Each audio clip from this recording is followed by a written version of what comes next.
Hello and welcome back to another video on the channel. Welcome back to Mokba 11. Today we will be talking about the Man United against Everton 2-2 preseason match in the Premier League Summer Series, which obviously Man United ended up winning the competition, by the way, not the match itself. The reason this upload comes extremely late is because I missed the game live, so I had to rewatch it in order to actually make a proper video about it. So yeah, let's get straight into it. Now, obviously, first of all, we had Mbeumo and Cunha playing together for the first time. Mbeumo for the first time anyway, for the first 45 minutes. And to be super honest with you, I was very impressed for the first 40 minutes, I'd say. I would say after the first goal that Everton scored, that's when we just started to drop off, like a lot. Because the first 40 minutes-ish, we were moving the ball quite well. Whenever Everton had the ball, we were pressing very well as a team as well as a collective. We didn't really give them much breathing space. And when we had the ball, no matter how much they pressed us, we were very composed. We even saw that in the instance where we got the penalty, where Amad Diallo, Cunha, Mbeumo, Bruno, Yoro and Bayindir all basically started from the back all the way to the front, and obviously Amad got the penalty. Obviously, we should have had another penalty as well, that James Garner handball. But to be honest with you, if you rely on having two penalties against Everton, then that ain't it. But obviously, the result doesn't really matter because it's a pre-season game. It's more about the performance. And yeah, what I enjoyed was the first 40 minutes, as I said.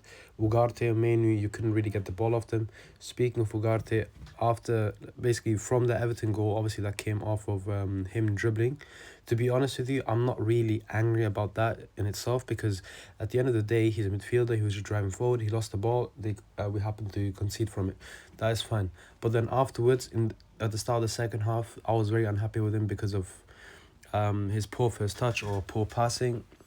You could tell that dopamine rush of like, okay, I was playing well for 40 minutes was kind of wearing off. Not just for him, by the way, for the entire team in itself.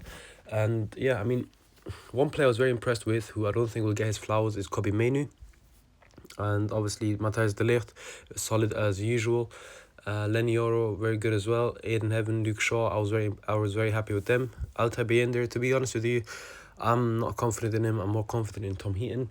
And yeah, the only other players where I'm like, what are you doing, are Diogo Dalot and I want to say Rasmus Højlund.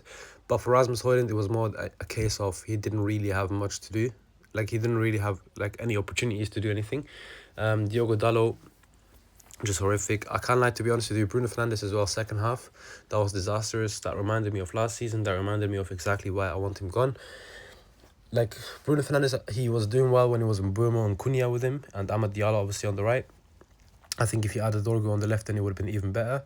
But for me, one thing is clear. Bruno Fernandes, he has to go. And if you're going to play him, then play him as a 10. Never, ever let him play as an 8. Because the guy just doesn't have the discipline for it. And obviously that was shown in the goal that we conceded.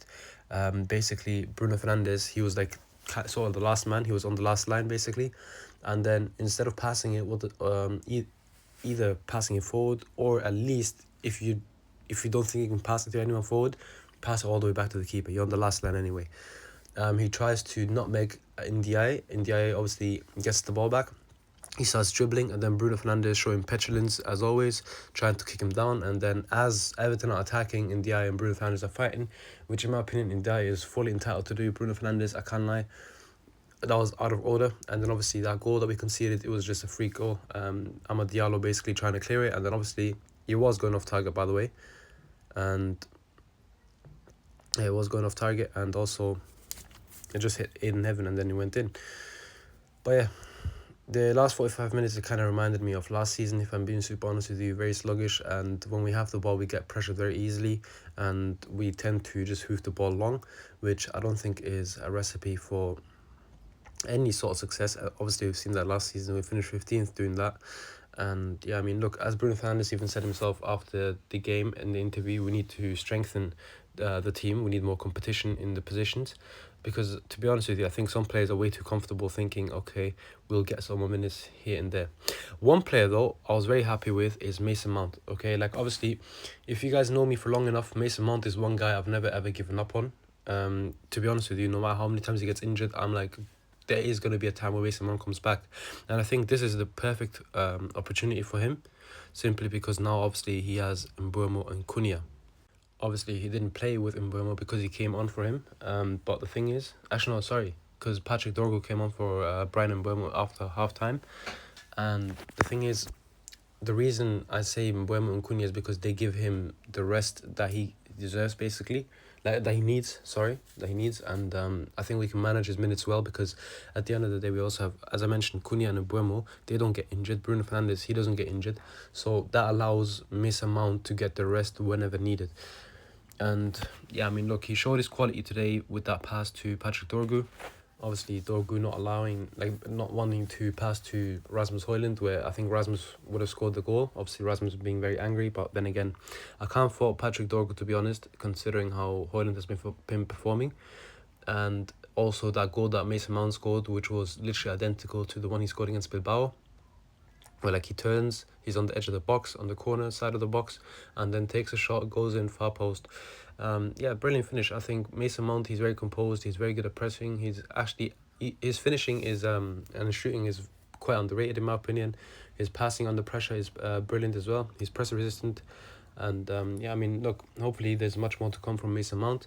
Me personally, obviously this game was horrific in the second half, I would say, but based off the 2 games prior, West Ham and Bournemouth, I'm actually very excited for the season. And yeah, let's bring on Fiorentina for our last pre-season game. Now, that's it for the video. I hope you guys enjoyed it. Please don't forget to subscribe and like the video.